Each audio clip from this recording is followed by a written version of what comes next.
Hello guys, అందరు ఎలా ఉన్నారు? మన హైదరాబాద్లో గోల్డెన్ టెంపుల్ ఉందని తెలుసా? అది ఎక్కడో కాదండి, బంజారా హిల్స్లోని రోడ్ నెంబర్ 12లో ఉంది. ఈ టెంపుల్ని ఇస్కాన్ టెంపుల్ అని కూడా అంటారు. నియర్లీ 7000 ఇయర్స్ ముందు శ్రీ లక్ష్మీ నరసింహస్వామి వారు సతీ సమేతంగా స్వయంగా వెలిశారు.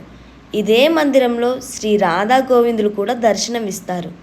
అలాగే మనకు బేసిక్గా హనుమంతుడు నుంచొని దర్శనమిస్తాడు, కానీ ఇక్కడ హనుమంతుడు కూర్చొని దర్శనమిస్తాడు. బంగారు మెరుపులతో ఆకట్టుకునే ఈ ఆలయం ప్రతి సందర్శకుడు మనసును కట్టిపడేస్తుంది. ఇక్కడ అడుగు పెడితే మనసుకు ఒక ప్రత్యేకమైన ప్రశాంతత అనుభూతిని కలుగుతుంది. హరే కృష్ణ హరే రామ నామస్మరణతో మారుమోగే ఈ పవిత్ర స్థలం ప్రతి భక్తుడికి దైవానుభూతిని అందిస్తుంది. ఇక్కడ ప్రతిరోజు జరిగే పూజలు భజనలు మనసుకు నూతన శక్తిని ఆత్మకు శాంతిని అందిస్తాయి. మీరు కూడా మీ కుటుంబంతో కానీ స్నేహితులతో కానీ కలిసి ఒక్కసారి తప్పక సందర్శించాల్సిన ఈ హరే కృష్ణ గోల్డెన్ టెంపుల్ని మీ జీవితంలో మర్చిపోలేని అనుభూతిని అందిస్తుంది. మేమైతే మా ఫ్యామిలీతో కలిసి ఈవినింగ్ టైంలో వెళ్ళాము టెంపుల్కి.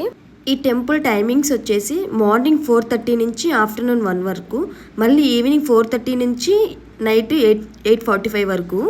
అండ్ ఇంకా అలాగే దేవుని దర్శించుకున్న తర్వాత మనకి పక్కనే షాప్స్ ఉన్నాయన్నమాట, దేవుడికి సంబంధించిన ఫొటోస్ అలాంటివి. అండ్ అలాగే ప్రసాదాలు కూడా ఉన్నాయి అక్కడ తీసుకొని రావచ్చు. అండ్ నెక్స్ట్ మనకి ఎంట్రన్స్లోనే గోశాల ఉంది. అండ్ అలాగే నా వీడియో కనుక నచ్చితే లైక్ చేయండి, షేర్ చేయండి, సబ్స్క్రైబ్ చేయండి. Thanks for watching. Bye all.